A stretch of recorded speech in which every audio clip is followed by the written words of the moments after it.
Would you open it to Genesis, the first book in the Bible? Chapter 50, verse 20. Well, Sunday morning, we're in a sermon series looking at the faithfulness of God. Not just the faithfulness of God, the Semper Fi faithfulness of God. God is always faithful. Always faithful. In Genesis chapter 50, verse 20, we're going to consider the words of Joseph. The book of Genesis really can be understood by just learning about four men that are told about in it. Abraham, Isaac, Jacob, and Joseph. Today we're going to be looking at the last of the patriarchs, which was Joseph. His story encompasses 14 chapters in the Bible. He receives more pages space than Abraham, the great Abraham. Genesis chapter 50, verse 20, Joseph is kind of summarizing and capsulizing his life. A life that was filled with ups and downs. Maybe like your life. Notice in Genesis 50, verse 20, he says this. Speaking to his family particularly, but others. You planned evil against me. God planned your evil for good, to bring about the present result. The salvation and the survival of many people. Think about that. Joseph said to the devil, he said to the devil's cronies, he said to the devil's pals, he said to his own family, which was being used by the powers of darkness against him. He said, you planned evil against me, but God overruled you. God is sovereign. God is supreme. God had a plan, and it was for my good, to bring about the present blessings that we're enjoying now. The salvation and the survival of many people. I want to tell you the life story of Joseph in about 5 minutes. Pray for me. Got a lot of ground to cover in 5 minutes. But I'm going to give you a thumbnail sketch of who he was. And what is he talking about? As he gives one of the greatest closing of his life eulogies of himself found in the Bible. So let's think a little bit about Joseph. If you want something to do when you go home, Genesis chapter 37 through the rest of the book is his life story. Joseph was favored by his father. He was a daddy's boy, and his daddy picked him to be the pick of the litter. Jacob was his father. Jacob had 12 sons. He favored Joseph over the other 11, and he was very clear that he favored Joseph. He showed it, he shared it, and it caused great problems in that family that would take generations to resolve. But Jacob favored Joseph. He was a chosen son. At the age of 17, his brothers, tired of hearing about Joseph this and Joseph that, filled with hatred, filled with hostility, put there by their daddy, who kept fueling the fact that Joseph was superior to them. So his brothers, filled with hatred, filled with hostility, take Joseph away from his home, throw him into a pit, and they're going to leave him there to die. They will go back and tell their father that a wild animal ate Joseph. And they will bring his jacket, a coat of many colors, and put blood on it to show Jacob that Joseph is dead. A lion eat him, a bear eat him, something eat him. But they actually threw him in a pit. They were going to let lack of water, lack of food, and the elements take care of him themselves.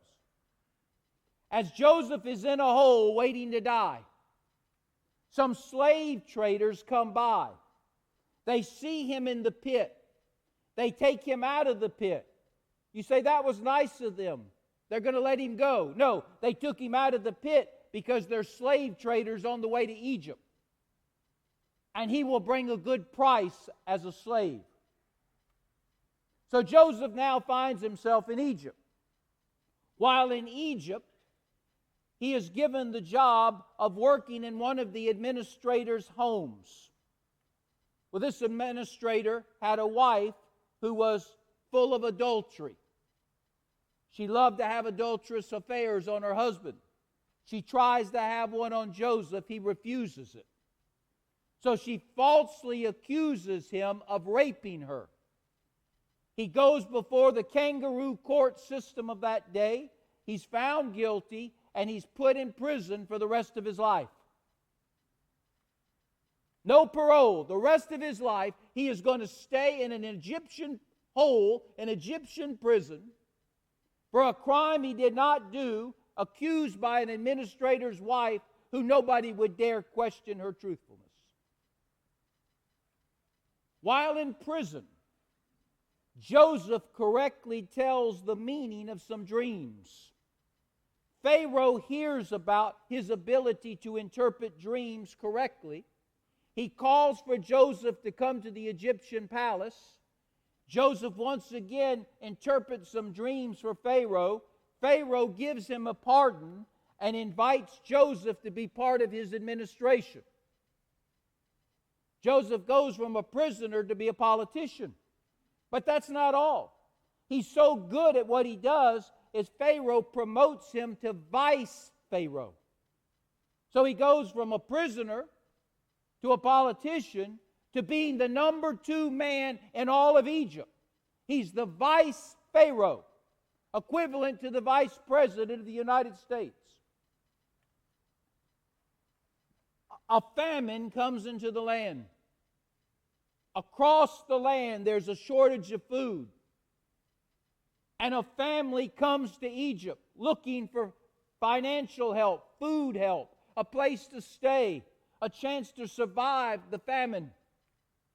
And this family that comes among many families is Joseph's family.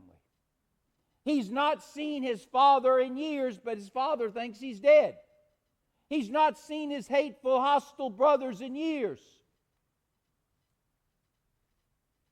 And they don't even know who he is. But he knows who they are. And you know what he does? What would you have done? He shows them Christ. He welcomes them to Egypt. He provides food for them to eat, not just one meal, but continually provides food, that they could sit at the table and have food in a place where there is no food. He gives them a place to stay. He forgives them for what they did to him. Eventually, they all find it all out. Now, here's the number 2 man in Egypt. He could have ordered them put to death, but he didn't. He showed them Jesus. Father, forgive them. They know not what they did. And so he forgives his brothers. Shows his father he's still alive. The family comes back together again. In all of his years of life, Joseph never ceased to believe that God had a plan for him. I want y'all to listen now. Put your ears on. In all of his years of life, all of the ups, all of the downs, all of the unexpectancies, all of the things that have occurred, Joseph never ceased his belief that God had a plan for his life. A personalized, unique plan for Joseph's life. And that God's plan would be fulfilled. Satan wasn't going to stop it. The world wasn't going to stop it. He wasn't even going to stop it. God had a plan. God was going to carry out that plan, and he was going to fulfill it in Joseph. And Joseph's life was going to have a happy ending. That's why he didn't give up. And this is not just a story about Joseph. It's a story about some of you looking at me. Because your life is like this. And you got whisperings in your ears from someone who has no use for you, and he's called the devil. And he tells you that God doesn't love you, God doesn't care for you, God doesn't have no plan for you, there's no purpose for you. You've got a story and it's going to have a sad ending now and in eternity. You are a fool to believe that God cares anything about you. And that same devil that whispers to you and I was whispering to Joseph. But Joseph ceased to believe him. He believed that God loved him. God brought him into this world with a plan, with a purpose. God redeemed him with a plan and with a purpose. That everything that was happening in his life, a sovereign God was orchestrating it, ordaining it, controlling it.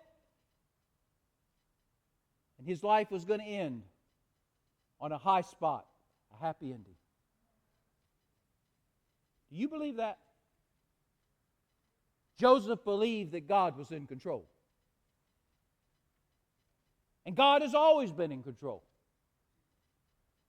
When he was in that hateful home with those hateful brothers, when he was in that hostile home full of dysfunction and division, God was there. And God allowed it to happen. Why, Pastor? I don't know. When we get to heaven, we can ask God these questions. He doesn't often tell us explanations. He just does it. He just does it. So while Joseph's in that home growing up, and some of you grew up in dysfunctional homes, and horrible things have happened to you in that home, God was with Joseph there. And God brought him through. Where was God when Joseph's in a hole in the ground, expecting to die of hunger and thirst, or an animal jumping into the pit and eating him, or dehydration from a hot sun that would bear down on him? God was with him in that hole. There's 2 men in the hole, and the Lord was one of them. And then he got sold into Egypt. The Midianites came, the slave traders, they captured him. They took him to Egypt. Where was God? God was there.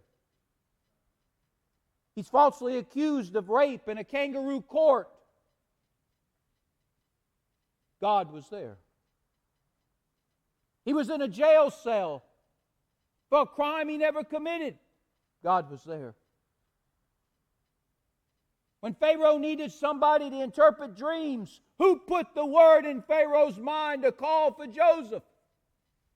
God. In the global famine that came, where was God? He was right in the middle of that famine. He had Joseph right where he wanted him to be, that he could bring about a family unity, a family harmony, that he could preserve to this family the promises that he had made that will be fulfilled later in time to come. Joseph never lost sight of God's promises to him. Romans 8:28.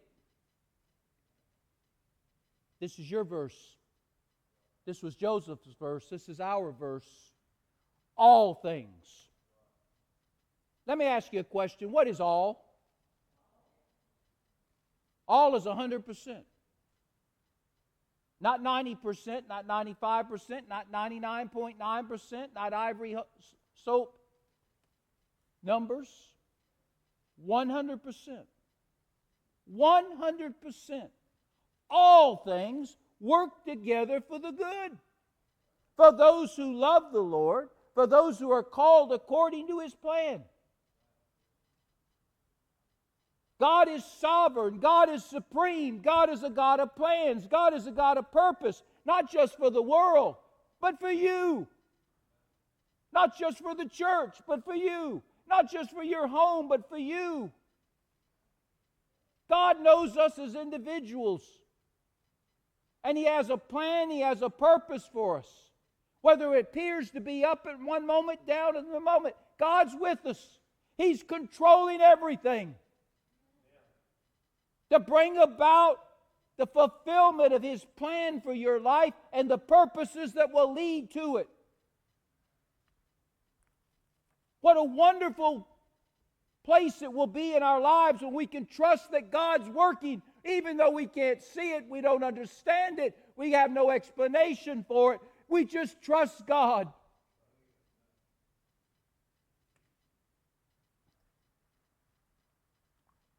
Three quick things I'll share with you, and we're out of here.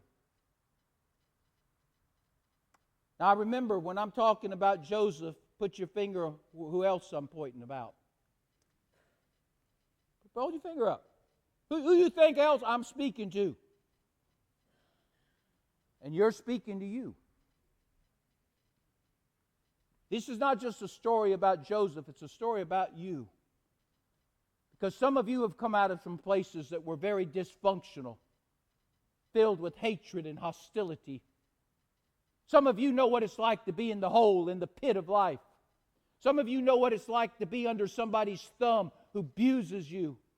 Some of you know what it's like to be falsely accused and to be carrying that on your record till the day you die. Some of you know what it's like to have no dream because you're in a prison that you will never get out of according to the law. How many of you can recall in your life a time when destruction was all around you?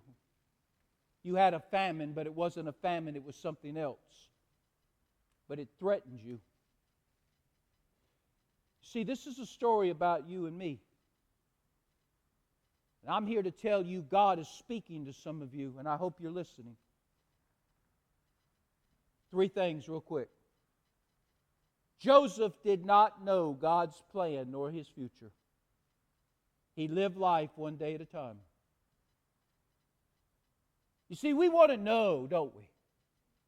God, I'm going to trust and obey you, but I got to know what you're going to do next week. I got to know what you're going to do next year. I got to know why this, why that, why me, why now. I need some explanations, God. I need some understandings. I need some answers. And God, I'll be glad to trust and obey you when you give me everything I need to know. But God doesn't do that way. One day at a time, sweet Jesus, one day at a time. What's going to happen tomorrow? Joseph didn't know. What was going to happen next week or next month or next year? He didn't know. We have the courtesy of opening up the Bible and reading the backstory. He didn't have this. All he knows is his brothers are hateful. His brothers are hostile. They've thrown him in a hole to kill him. That's all he knows. He doesn't know anything about all the other stuff we talked about. He's in a pit to die. He doesn't know he's getting out of the pit. We know it because we read the story. But his story's still being written. He's a slave in Egypt. He's a convicted rapist. He's got a life sentence. He's suddenly released. He's promoted to vice pharaoh. In a couple of short years, he's now the vice president of Egypt. That's a whirlwind, ladies and gentlemen. Wow. And now his family's back in his life. He never thought he'd ever see his father again, and his father certainly never thought he'd ever see him. And his brothers, he didn't know that he even wanted to see them. They were cutthroats. But God was in all of it. Joseph didn't have the answers, and neither do we. He just said, I'll trust God today. I'll trust God today. Not trust God yesterday. Not trust God tomorrow. I'll trust Him today. And where He leads, I will follow. What He says, I will do. I don't need an explanation. I will just do what He says and follow Him, and leave the rest to Him. Are you listening to me? Just live for Him today. As much as you know, follow that today. As much as you can do what you can do today. It's God's responsibility to reveal to you if He wants you to do more or less. If He wants you to go here or there. If He wants you to do this or that. It's God's responsibility. You see, we believe we got to go hunt God down. We got to hunt God down, and then we got to determine who God is on our own. We got to understand what He wants us to do on His own. We don't have to do anything. That's why our lives are so stressed. We try to get to help God, and God says, get out of my way. I don't need your help. Just do what I tell you to do. And I will bring about a wonderful, happy ending life for you. Life is uncertain, fragile, and short. Answers are few. Understanding is limited. Control is impossible. God says, listen, just do what I tell you. And everything will be fine. Trust and obey. There is no other way. The just shall walk by faith. Secondly, real quick, there is a hero in Joseph's story. It's God. It's God. Satan meant my life to be filled with evil and to be a waste. But God meant my life to be a trophy of His grace and to fulfill His plan for me. That's the paraphrase of Genesis 50:20 from the Jim Palmer Amplified Version. God has His hand on Joseph. The fingerprints of God are all over his life. But Joseph is no different than you and I. God has His hand on us. The fingerprints of God are on every single person I'm looking at right here, right now. And God is revealing Himself to you. He's guiding, He's directing you. He's bringing things into your life that are good and bad, but He's bringing them in. Because everything He's doing is to fulfill who He wants you to be, what He wants you to do in this life in preparation for the life to come. Joseph's life is not a series of accidents, coincidences, or happenstances. Joseph's life is not about luck, chance, or some zodiac sign. And neither is ours. The invisible hand rested on his shoulder. When his brothers threw him in the pit, that hand was on Joseph. When Joseph came out of the pit, that hand was on him. When he was in Egypt, that hand was on him. When he was in the prison, that hand was on him. That hand was on him. That God's hand is on us.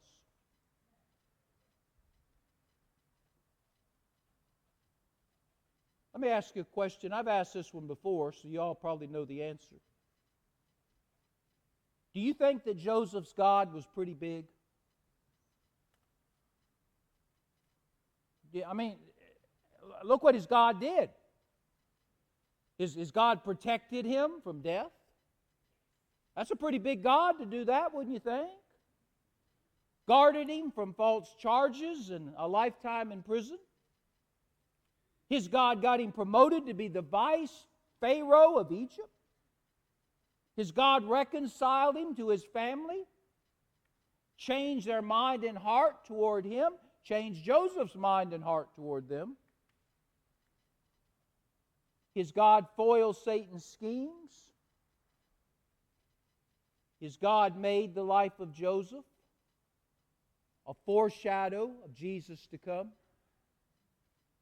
You know, everything that happened to Joseph was a picture of what Jesus would face later. I don't have time to go through it.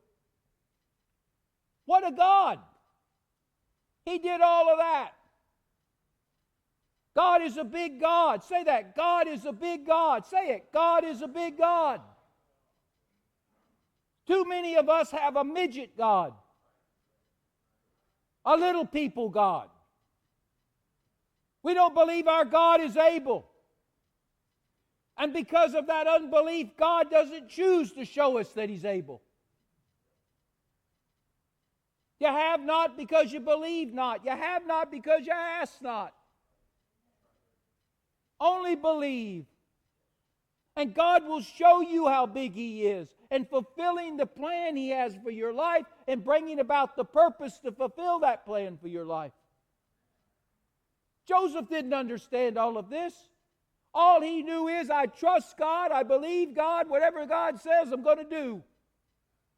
And if He doesn't say anything to me, I'll wait on Him till He does. And when He does, it's going to be big because my God's big.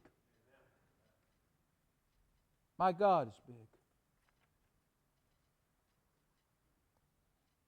Think about how good your life could be and how good this church's life could be if we just made God big. Or better said, allowed God to be big because He is big.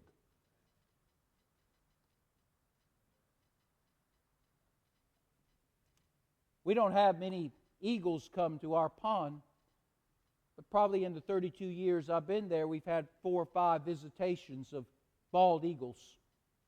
You can tell when they're there because they fly over the pond and all of the ducks and the geese disappear. They get as close as to that edge as they can because they're hoping that the bushes and all of that, the trees will guard them from the eagle, because if you're out in the middle of the pond, that eagle strikes, and when he strikes, you're dinner. But you can tell when the eagle's flying overhead because his wingspan is about 7.5 feet. And it spreads. So if you're looking at the pond, you don't have to even look up there at him. Just look at the pond and you see this huge shadow. It's the wingspan of the eagle as he's spreading out his wings. And he's floating toward whatever he's going to eat. You know the Lord is an eagle in a sense. He's got a big wingspan. And He takes us and He puts us under those wings. And then He wraps them. And just like the mother eagle takes care of the little eaglets, she wraps her wings around them. God wraps His arms around us and covers us.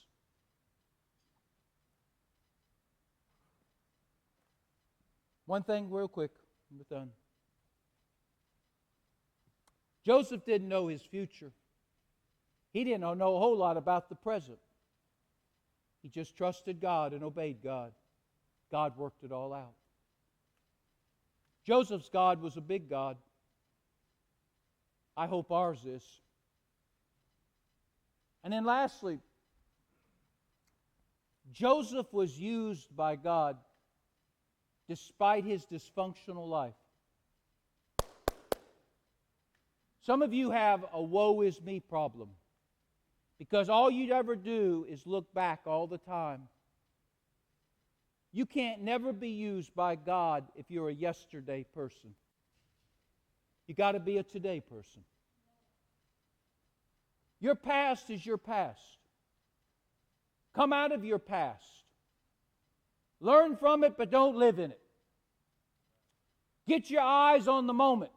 Get your eyes on the God of the moment. Get your eyes on the God of the present. Listen to what He's got to say. Follow His leadership. Do what He tells you to do. And God can use you. So many of you will think you're no good anymore, that you're washed up because you got this or you got that. You're only as bad as you make yourself out to be, because our God is able to make you do whatever He wants you to be. He had a soap opera story, but God gave him a happy ending story. And so that can happen to you. Some of you have faced things in your past that are terrible, and I'm sorry, but you can't ever gonna get over it if you just live in it. You got to let it go. And trust God to help you do it. And trust God to take bad and make it good. Joseph never gave up. But some of you might be giving up right now. You got the white flag out, I surrender. You say, Pastor, I've been in prison. God can still use you.